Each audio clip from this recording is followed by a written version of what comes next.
Hello again, everybody. Zach Attack is here by WWE Raw review for tonight, Monday, January 29th, 2018. The aftermath of the Royal Rumble pay-per-view on the Raw side of things as we head towards the road to Elimination Chamber back in Philly tonight at the Wells Fargo Center. I wanted to be at the Wells Fargo Arena next week in Des Moines, Iowa. Been by there. I've been to Iowa. Went there last summer. Fresh off the Royal Rumble and off of Raw 25, I thought it was a good Raw tonight. And I'll say this. I'm going to go on a limb here. I might be the only one to say this. Sadly, but true, this was better than Raw 25. On one thing that was better than Raw 25, the in-ring action was way fucking better. Way better tonight, in-ring wise, than most of last week was mostly like stupid matches. We had 3 qualifying matches for the men's elimination chamber. I said men's because we'll get the big news to start out Raw. Great women's match, probably one of the best women's matches in a while on Raw with some nasty bumps. And it goes to the main event. Bring out the shovel. Did it again. But hopefully it wasn't too bad of a burial. But at least my was saved for now. Anywho,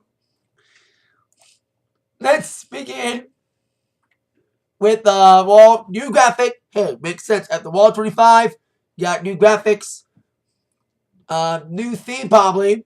I thought I heard like a little bit of "Born for Greatness" to Papa Welch.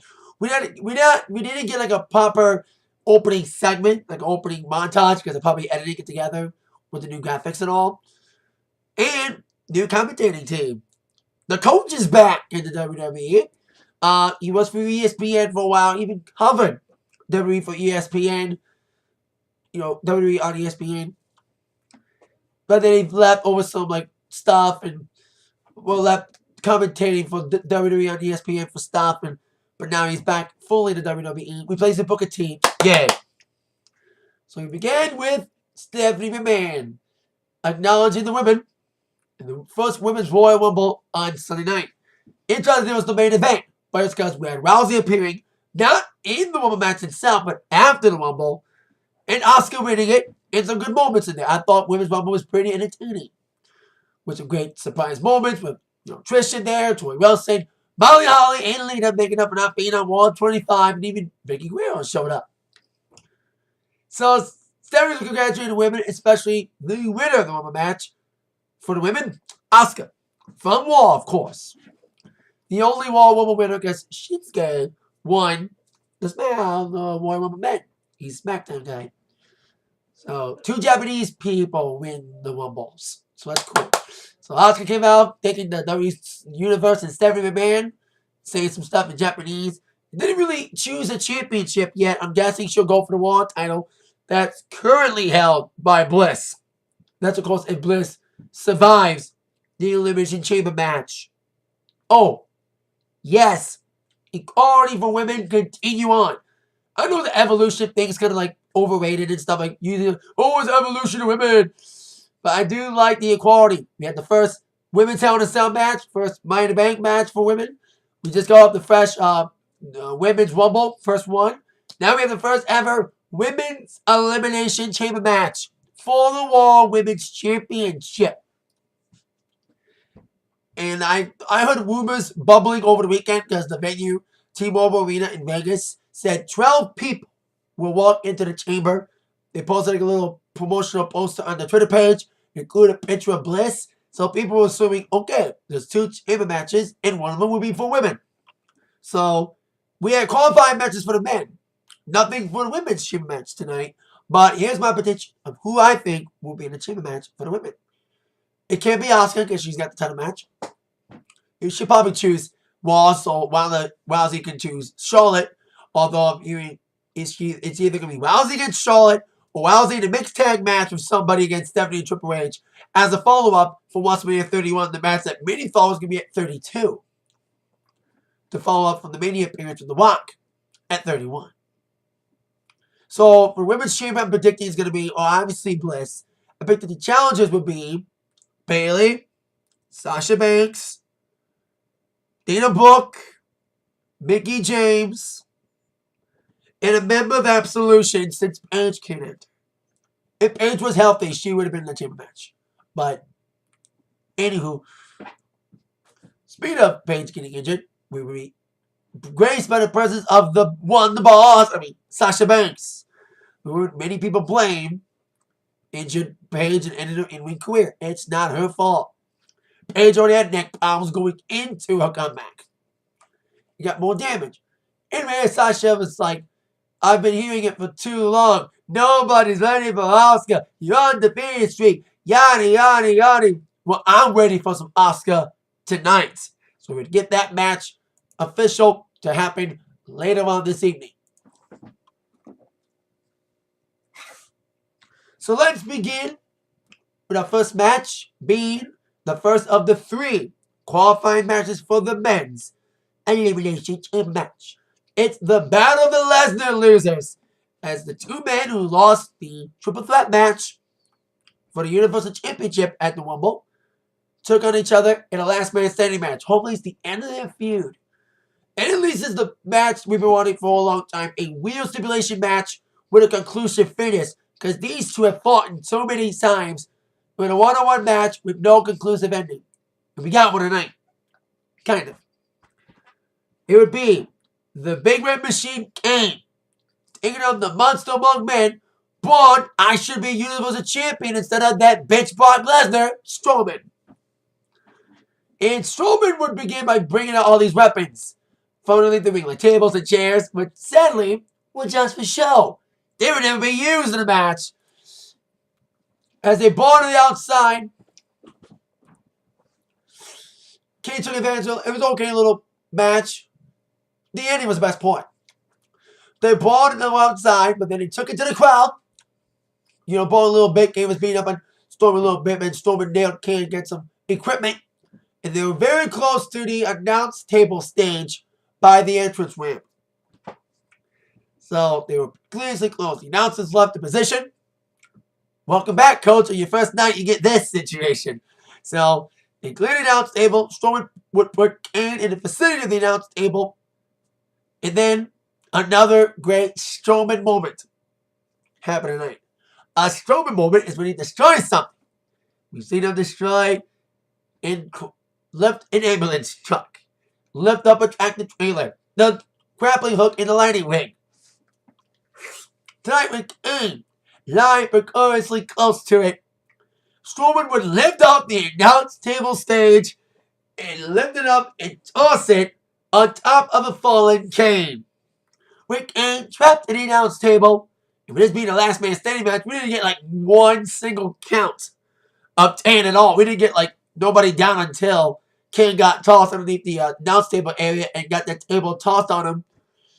It fell on him from Strowman lifting it up, and Strowman would automatically get the victory. So Strowman is in the Elimination Chamber match. Yay. And hopefully Kane's gone for a while because he's going to be running for mayor soon. Glenn Jacobs. The man Glenn Jacobs is running for mayor in Knox County, Tennessee. I'd vote for him. Good luck to you. So he was rolled out on a stretcher. Kurt Angle confronted Strowman, who he fired for his countless destruction. Complaining that, Strowman, can I go 1 week without a superstar in a stretcher from you and your domination? Please. And Strowman's like, yeah, I'll stop. I think you're right, Kurt. I should have done more. Something like that. So, despite Kurt's best wishes, Strowman is in the chamber match. Very happy. Even though we don't know who's going to win the chamber match. His qualifying match will probably be next week. Roman did wrestle tonight. I will say that much. Roman did wrestle. But I'm happy that he didn't get his qualifying match tonight. Because everyone knew he was going to win that qualifying match and probably win the chamber match. The face of Lesnar at Mania 34. Because we are still in Philly, who ate his ass alive at the Rumble pay-per-view. So I don't want to get his ass chewed out twice if he's in a qualifying match tonight. But we get the second of our qualifying matches as Elias with Icon Woken Matt Hardy. Like, Matt's gimmick, since they're not advancing anything, not Like on social media, they're showing Vanguard 1, they're showing the family, including King Maxwell. We haven't seen him on television yet. Are we ever going to see the Woken universe on WWE television? Or is just going to see Matt laugh a lot? You know what I mean? It's getting old. They're not going to advance anything. They're not going to bring the wokenness, the brokenness to WWE fully. Kill the character.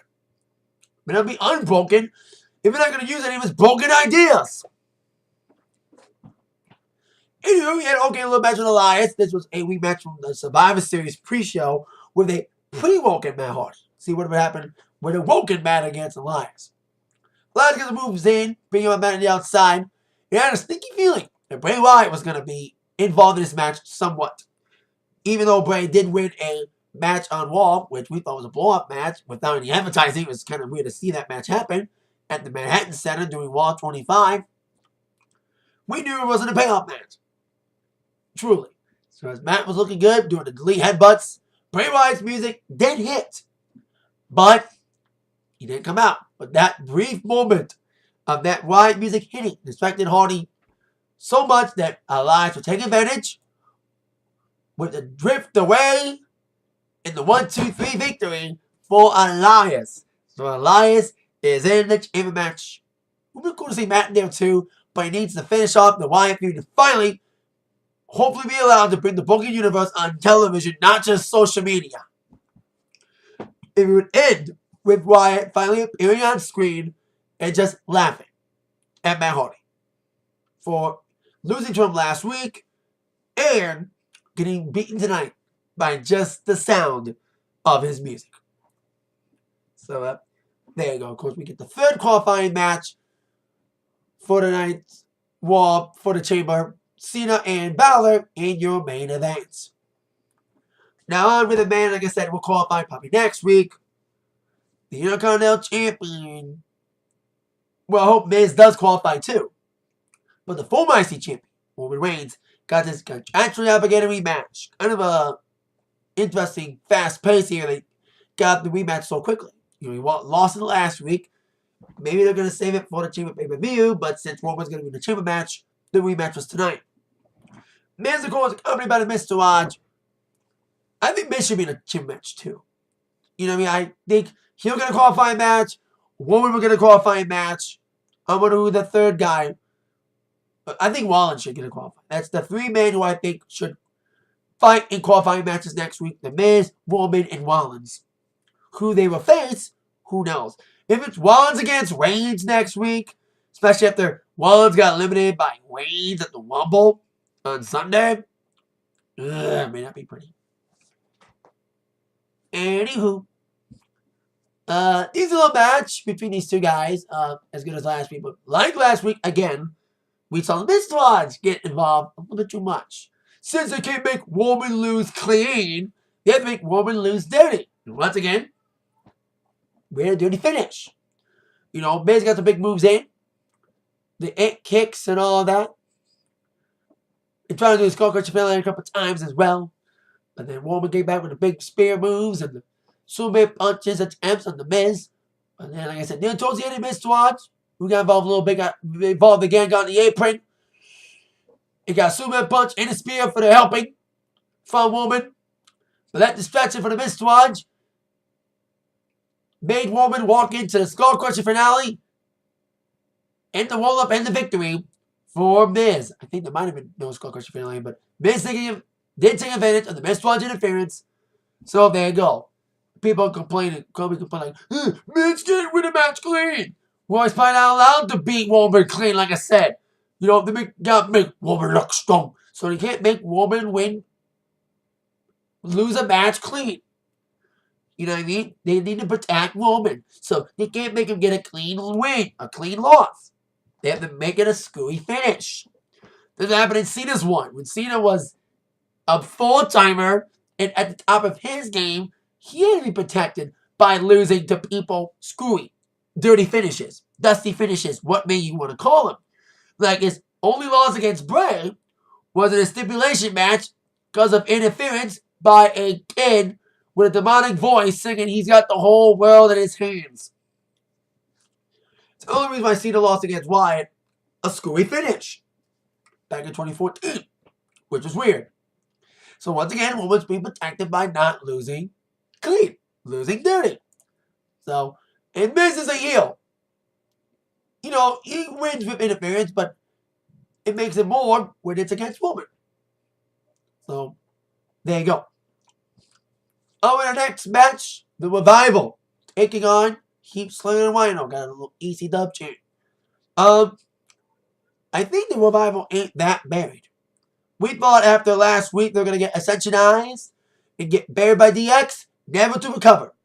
But I think they're kind of recovering. Don't you think? First, they beat the Good Brothers, 50-50 booking at its finest, on the Rumble pre-show on Sunday. And then tonight, they beat up on Slater and Rhino. Slater, who was the punching bag of the Rumble, after being taken out by Baron Corbin before he came in and being punched and kicked by everybody else before being tossed by Sheamus and shockingly eliminated Sheamus. I don't know if I mentioned that or not in my review on the Rumble pay-per-view. If I did, yay. If I didn't, I apologize. I was a little tired, so I was trying to remember everything. It was a long weekend for me. At least my voice is back. And my voice almost went out doing a Rumble review. Because I was so doing stuff that we, concerts and gigs, and then screaming for the NXT, and then, of course, Rumble match itself and the pay-per-view. So, great double TV for the Revival. Great teamwork before ending up with the Shadow Machine onto Slater after a wing post spot in a 1-2-3 victory for Revival. Talking about how people need to stop living in the past. Okay, little promo, little cryptic promo, but at least, hey, they're getting some wins back. I thought they're going to get immediately shafted after getting DX'd last week, being Ascensionized. But hopefully they keep up and beat up some people and finally actually recover from a burial attempt, unlike Ascension. Speaking of legends, ECW legends, a team that beat up on Heath Slater. Speaking of Heath Slater being a punching bag. It was a punching bag last week for the Dudley Boys, who are the next inductees into the WWE Hall of Fame class of 2018. Great intro video with the 3 commandments. But they got it wrong. Well, we quoted it because it's TVPG. But it really should say, thou should not covet, thou should not steal, thou shalt not fuck with the Dudley Boys. That's not mess. It's the F word. Dudley Boys were the most exciting team in the ECW and Attitude Era. I watched a little bit of the ECW stuff. They were the epitome of heels. They made fans want to beat them up. And they got in the fans' faces. Cheap plug here. Watch the network. Watch old ECW stuff. And watch the Dudley Boys at their heel finest. My favorite promo of theirs was from Heatwave 99. Bubba Ray just slammed the hell out of everybody. It was like, oh my god, the stuff he said were not freaking fly today, people. Then he went on to WWE. That's when I knew him the most. For the days in the WWE. And the excellent feud with Edge and Christian and the Hardy Boys. Those amazing matches. The Triangle Ladder matches. And of course, the classic TLC matches. So happy the Dudley Boys are in the Hall of Fame. They deserve it. The most awarded tag team in history. They've won championships in every organization they were in. WWF, ECW. Well, they won WCW Tag Champs during the Alliance era. They won TNA Tag Team Championships. And they were even IWGP Champs in New Japan. So, the only company that didn't team up together was Ring of Honor. Bubba went to Ring of Honor recently. It was congratulated by Ring of Honor on their Twitter. And the Dudley Boys posted their own comments on their Twitters with Bully Ray, Bubba Ray saying, thank you to every single fan from around the world who has supported, loved, hated, and respected us from day one. We truly appreciate you. See your knowledge for the Hall of Fame. And then Devon tweeted out, I would like to thank the WWE for inducting my brother and I into the WWE Hall of Fame. It is an honor and a pleasure to be part of the class of 2018. Thank you to the WWE Universe for all your support. Oh, my brother, testify. So, Devon got the Hall of Fame ring. That was a cool Corey there. So the Dudley Boys will join Goldberg in the WWE Hall of Fame class of 2018. I hope they announce the women soon. It better be China. I heard it might be Ivory. Speaking of women, we got a women's match. In a good one. Best Raw women's match in recent memory. It was Asuka against Sasha Banks. Now, I did like Asuka's match against Nia Jax a few weeks ago, even though it had a clunky, screwy finish. But it was still a decent match. This match had a clean finish. It was interesting because, Sasha needs some heat, and she was the Iron Woman of the Rumble, being the longest woman in the Rumble, about 54 minutes. Balor was in the Rumble for 57 minutes. Interesting, though, Iron people would have bad fates tonight. Sasha took it the worst. This was an intense match. Great match to begin with. Great back and forth action. Good grappling for both women. I like the spots involving the bank statement. Like, Asuka's going for like a hook, Kawana, but then Sasha counted it into the bank statement and kept holding it. Two of the nastiest spots of the night happened during the evening. One of those two sick bumps that was took in the night, someone said it was a botch, was when Sasha Banks was going for a suicide dive off the middle rope, and as she was about to land a dive, Asuka kicked her in the head and landed hard. Damn, that was a sick bump. And I applaud Sasha not only for taking that bump and landing hard after getting kicked in the head by Asuka in midair, but getting thrown back and getting more shots to the head from Asuka. Damn! Sasha's got some balls, man. Taking that damage. It was like crazy. Head kicks and sliding knees. I applaud Sasha for even standing. She even tried to do the double knee stumps at one point, which she got to do. And this is a brawl match, man. Both women look pretty good there, despite the sick bumps they're taking before Asuka go for various submissions. And then Sasha would turn Asuka's submission to the bank statement. And then Asuka would lock in the Asuka lock. And Sasha would indeed tap out. As Asuka's momentum rises, she heads towards her Mania title match. Whoever she chooses to fight, we shall see if they are ready for Asuka. So, there you go. Great match. And then we went from that to the World Tag Team title match with the Bar taking on Titus Worldwide, trying to make it 3 times the charm. They already got 2 surprise upset victories over the Bar, and now going to get the 3rd time, being for the tag team titles this time. Crowd was kind of dead for this match. Hey, no one cares about Titus Worldwide, and Philly's been through 3 days of non-stop wrestling. NXT TakeOver, especially those who did go to all 3 things, those who were at NXT and the Rumble and Raw, a lot of energy out of them. We'll see if this happens again on SmackDown tomorrow. And speaking of tag teams, we didn't see Rollins or Jordan tonight. We didn't see him at all. Maybe they're saving that stuff for next week. In Rollins' home state of Iowa. And speaking of Rollins, I do want to mention, I said this last week, I live in Detroit. I am going to the Wall in Detroit on March the 12th. I'm going to be sitting at 100 level, kind of close to the Titantron, to the side of the Tron. And they advertised a dog match main event last week before Reigns lost his championship.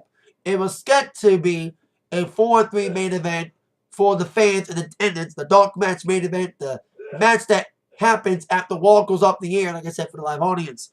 It was going to be Cena, Roman, and Strowman against The Bar, Miz, and Kane.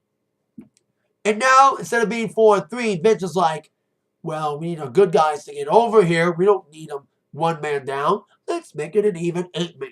So Seth Rollins, the only Shield member I've never seen live, will be the dog match main event with Cena and Roman and Strowman against The Bar, The Miz, and Kane. If he even makes it to Raw to be taken out by Strowman tonight. It not went out. But I heard he left the hospital. That's what he said later in the evening. Maybe he thought he was going to interfere in the main event. Thankfully, he did not. Anywho, let's hope this dog match main event happens. And not only that, hopefully Rollins makes the dog match. I remember I was going to a SmackDown in 2015. And Rollins was supposed to be the dog match main event. He never showed up for that dog match main event. So, there you go. But on to the match at hand. the tag team tournament. Taz were wide. Taz was isolated early on in a hard-hitting affair against Sheamus is all with a great double team effort from the ball before Taz got the hot tag to Titus O'Neil's partner up on the Cruz. When it goes Dana at ringside, the statistician, whatever his position is, it's Taz went wide. There was a sick bump, the second sickest bump of the night. So we'll say botch. Sam Cesaro was going for a double team powerbomb. Cesaro would lift up Apollo to be powerbombed by Sheamus. That landing on a powerbomb from Apollo. Damn! But as sick as the bump Sasha took in the Oscar match.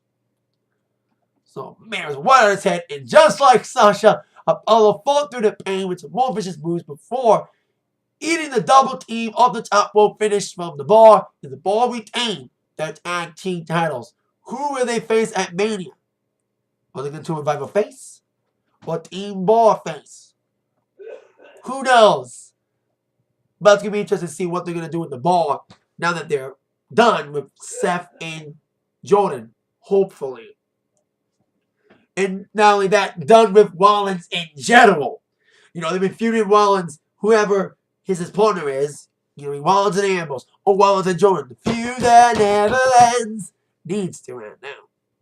Especially Jordan out of real life back injury. That's why he was taken out early in the tag team title match. Making it literally a handicap match. Now on to our main event.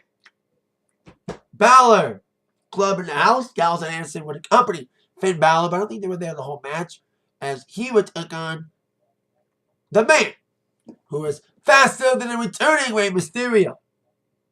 I heard it was one-off, but we'll see. Who's more powerful than a Big Show, able to bury careers in a single bound. Super Cena! First time match. Started off kind of slow, a little grappling, and the crowd was distracted for a bit. I saw them turn their heads, make some noise. What? Was Beach Ball Mania back? Hope to God it wasn't a beach ball. If it was a beach ball that distracted the fans, fuck you. You have one of the most rising stars in the company, the Iron Man, the Royal Rumble, and one of the most respectable and hated guys in the company, and you bring a fucking beach ball? Better not been a beach ball. Hopefully it was a drunk bonehead, so I heard asshole chant as well. So after the commercial break, they smartly went to a break with the fans distracted. They came back. Balor came alive with a big moves, with a sling blade, drop kick, and all that. Decent little main event here. But Cena did all of his 5 moves and do the shoulder tackle, the 5-knuckle shuffle, you can't see me, and bang. Now, I was thinking in my head, if Cena can get Shinsuke Nakamura over by losing to Shinsuke clean, losing to AJ clean, can Cena let another New Japan guy get over him clean? Or will there be interference by Elias, who may want revenge for Cena eliminating him during the Rumble match on Sunday?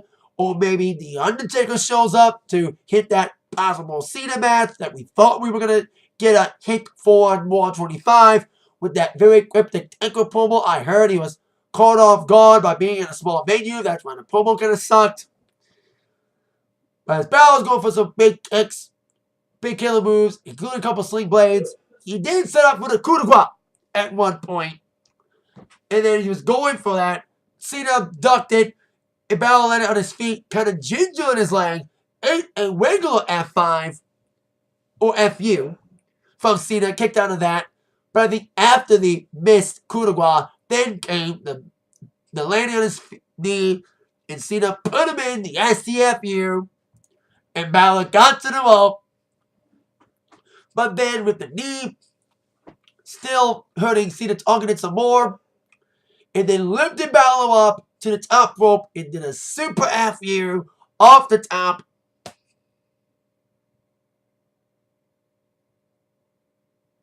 Cena wins again. LOL. Cena brought out the shovel. But I think that shovel was handed to him by Vince McMahon. Vince was like, Yay! Finn Balor, the guy we don't think is over, got over pretty well in the woman match, huh? You know, he was the Iron Man of the Rumble. Maybe we should give him some momentum and make John Cena make Balor go over tonight. Should we let Cena make Balor go over him? Let's let Cena bury his ass tonight. If Cena, like I said, if Cena can get Nakamura over clean, can get AJ Styles over clean, why in the fuck would he not get Balor over him clean? Please. You know, I make fun of Cena all the time about him not getting over, getting younger people over. He kind of got Elias over. Especially if they're getting beat up by Elias last week on Raw 25. But I applaud him when he does allow young people to get over him, like Nakamura getting over him and AJ. But now another young talent did not get over Cena tonight. And Balor lost to Cena clean. No interference from Tucker. Nothing from Elias. Hopefully it doesn't mean Cena did the burial for Vince. That's what I may think. That Cena was handed the shovel by Vince, who thinks, oh, Balor's not over enough. We need to bury him. Despite the fact, it's kind of weird that both people who lasted the longest in their respective Rumbles lost their matches tonight. Sasha, the longest in the Women's Rumble, lost her match to Asuka. And then Finn Balor, the Iron Man of the Men's Rumble, lost his match to Super Cena. The only positive about this is that Cena is in the chamber match with Elias. So that means they'll probably have some sort of confrontation and build up a possible match at Mania. Since Samoa Joe got hurt, he was supposed to face Cena, but at least they're gonna make Elias feud with Cena. So at least their feud can continue at the chamber match. The only positive about Cena winning is that he'll be in the chamber match alongside Elias. Plus, the only other positive is, not only can we see him continue his feud with Elias, we can see him get his fucking ass kicked by Braun Strowman. Yay! I want Strowman to power slam the hell out of Cena through a pod. And hopefully, and I'm not being sexist here, this should happen. The women's chamber match should not main event the pay-per-view. Unless Roman wins the chamber match. Then I will be happy if the women's chamber match, is the main event again. If Roman does not win the chamber match, women's chamber match should be first. But like I said, if Roman wins the men's chamber, women's match should be the ending because we don't want to end the pay-per-view with Roman winning again. So, I would rather see women end the pay-per-view than seeing Roman win again to end the pay-per-view. So, there you go, especially that he will probably win the chamber match. Like I said, he'll probably qualify next week. And are we going to get any women's chamber qualifying matches? I told you who I think will be in the women's chamber match for the Raw Women's Championship alongside Miss Goddess Bliss, who will be teaming up with Braun Strowman on the Mixed Match Challenge. Carmella and Big E lost to Asuka and Miz. And they'll take on Balor and Banks. At least we got a little bit of a fresh with Sasha and Asuka wrestling again in a mixed tag in a couple more weeks. But now, like I said, we got Strowman and Bliss taking on Sami Zayn and Becky Lynch on the mixed match shows. I kind of like it on Facebook Watch. So there you go. Thank you for watching this Raw review. With that in mind, you've been attacked by the review from Zach. See you later. Bye-bye. Oh, Cena did this during the FU to Finn. One little bit of insult to Finn. During the first FU, not the super FU. The first FU, Cena put this up. So, need to put that out there. Thank you so much for watching. See you.